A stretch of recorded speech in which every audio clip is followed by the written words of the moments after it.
Assalamualaikum. Hari ini kita akan teruskan lagi dengan mata pelajaran Reka Bentuk dan Teknologi tahun 5. Hari ini kita akan masuk unit yang keempat iaitu Teknologi Pertanian. Standard kandungan, Reka Bentuk dan Teknologi Pertanian Bandar. Standard pembelajaran 7.1.1 menerangkan maksud pertanian bandar. 7.2 menjelaskan sistem penanaman secara takungan dalam pertanian bandar. Objektif pada hari ini, murid dapat menerangkan maksud pertanian bandar dan sistem penanaman secara takungan. Kriteria kejayaan, murid dianggap berjaya sekiranya dapat menerangkan maksud pertanian bandar dengan betul. Okey, baiklah, murid-murid boleh rujuk buku teks muka surat 66 hingga 68. Apakah yang dimaksudkan dengan pertanian bandar? Pertanian bandar merupakan aktiviti bercucuk tanam bagi menghasilkan tanaman makanan di sekitar rumah yang mempunyai kawasan terhad. Okay, contohnya, kamu duduk dekat apartmen kawasan ruangan untuk menanam kan tak ada ruang kan? Itu yang dikatakan sebagai pertanian bandar, menghasilkan tanaman makanan di sekitar rumah yang mempunyai ruang terhad. Okey, seterusnya ialah penanaman dijalankan sama ada secara konvensional atau menggunakan teknologi moden. Konvensional maksudnya guna cara lama. Kita tanam di atas tanah. Kalau teknologi moden ialah contohnya kita tanam secara hidroponik. Okey, ini adalah contoh ruang terhad untuk bercocok tanam. Contoh rumah pangsa. Ruang pangsa rumah kan kalau kamu tahu kita duduk di ruang bertingkat kan. Jadi ruang untuk menanam tiada. Kamu boleh menanam dekat mana? Dekat kawasan balkoni. Seterusnya ialah kawasan tanah lot. Kondominium, rumah teres. Jadi kat sini adalah kawasan-kawasan yang terhad untuk bercucuk tanam. Jadi untuk kamu bercucuk tanam, walaupun kamu tinggal di flat atau di kondominium ke ataupun tanah lot atau kawasan rumah teres, ianya sebenarnya tidak mengganggu kamu untuk bercucuk tanam. Ada pelbagai jenis kaedah yang boleh kamu gunakan. Antara sama ada kaedah konvensional iaitu tanam. Biasa konvensional ni biasa kat kampung-kampung lah sebab ruang kawasan ni besar, ada tanah. Kan? Tapi kalau gunakan teknologi moden ialah gunakan hidroponik. Walaupun ruangan kecil, kamu masih boleh menanam. Okey. Seterusnya ialah kaedah penanaman. Ini cikgu terangkan tadi. Konvensional atau teknologi moden. Pertanian bandar dijalankan dengan pelbagai cara bagi menyesuaikan tanam kawasan yang ada dan menjimatkan ruang. Okey, contoh kat sini yang pertama, menyusun tanaman secara bertingkat pada tiang. Kamu letak pasu, kamu susun ikat-ikat kat tiang. Seterusnya, menyusun tanaman berpasu di keliling halaman. Ni kalau yang kawasan rumah lot tanah ataupun rumah teres. Menyusun tanaman secara menegak. Ni kalau kamu gunakan PVC kan, kamu buat lubang. PVC lubang-lubangkan, kamu tegak. Lepas kamu isi tanah dan kamu tanam pada lubang-lubang tersebut. Okey, pertanian bandar memberikan banyak kelebihan jika diusahakan di kawasan rumah. Yang pertama sekali ialah menghasilkan sumber makanan sendiri. Kamu tak perlu lagi pergi kedai untuk beli. Contoh cili. Cili kan kita bukan je guna selalu banyak kan, kita guna sikit je kan. Jadi bila kamu tanam, kamu boleh ambil. Sayur-sayuran pun sama.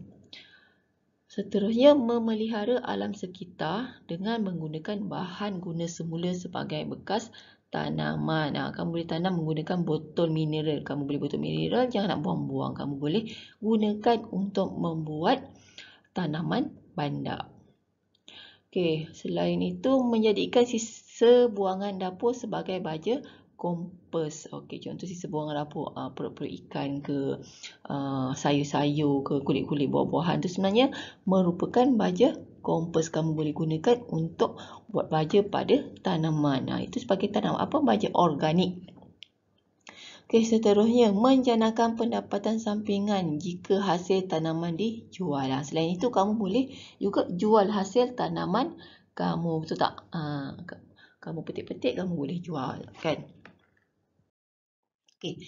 Seterusnya kita akan belajar tentang jenis tanaman takung. Kamu boleh rujuk buku teks muka surat 69 hingga 71.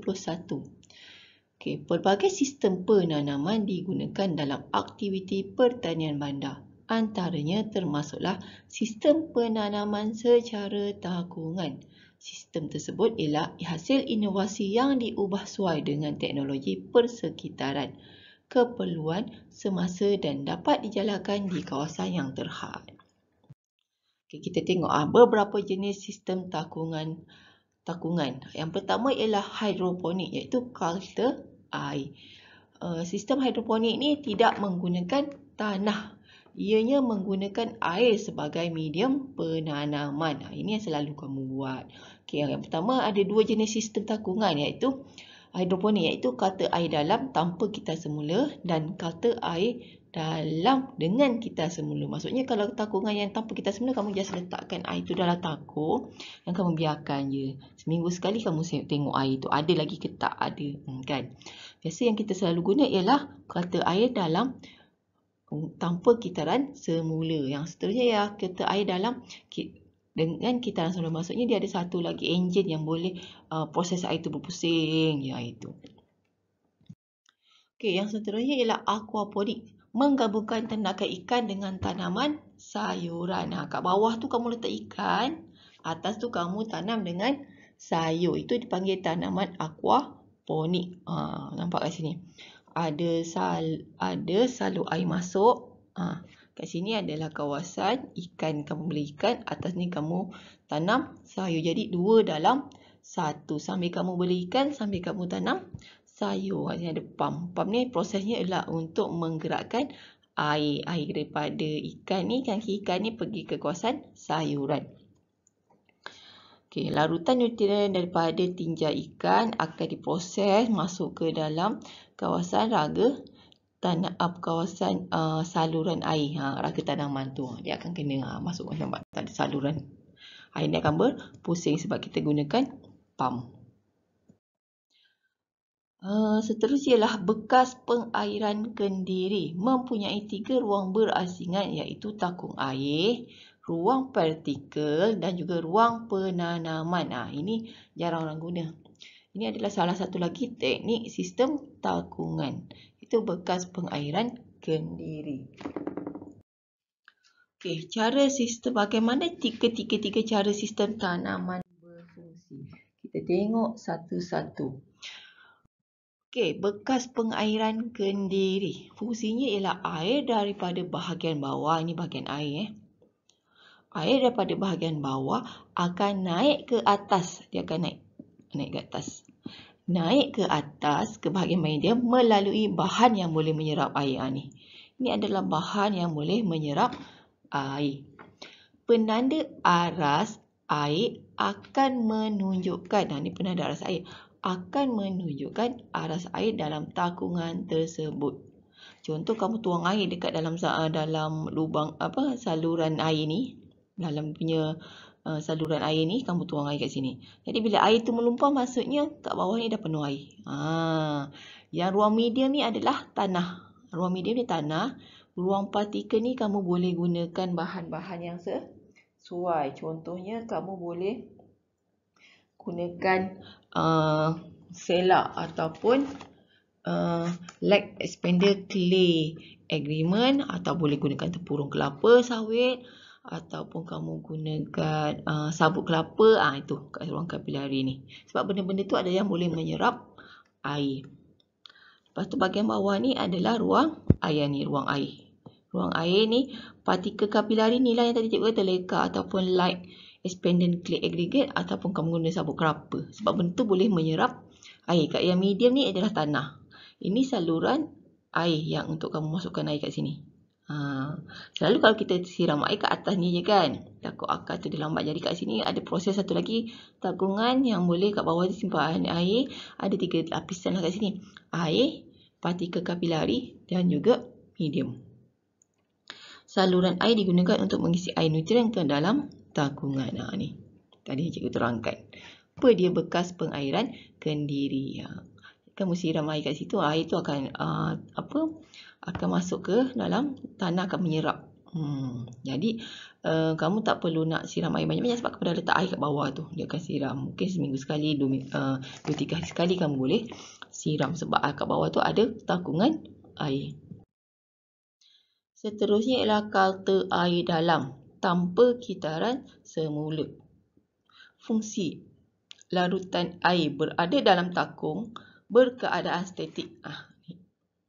Iaitu tidak dikitar semula, membekalkan nutrien kepada tumbuhan. Itu fungsi larutan nutrien.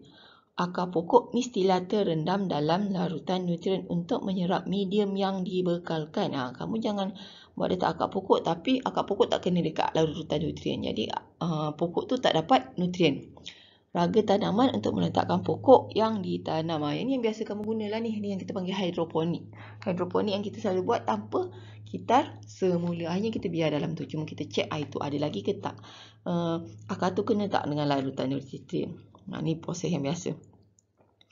Pokok sayuran dalam raga tanaman. Penutup takung untuk memegang raga tanaman dan mengelakkan nutrien terdedah kepada cahaya matahari. Kalau terdedah kepada cahaya matahari, air itu akan cepat akan cepat kering kan. Takung untuk mengisi larutan nutrien mesti ada takung. Kalau kamu nak gunakan botol mineral ke pun boleh. Ni yang biasa yang paling senang kamu buat. Ini pula ialah kalter air dalam dengan kitar semula. Ini kita boleh kitar semula air tu.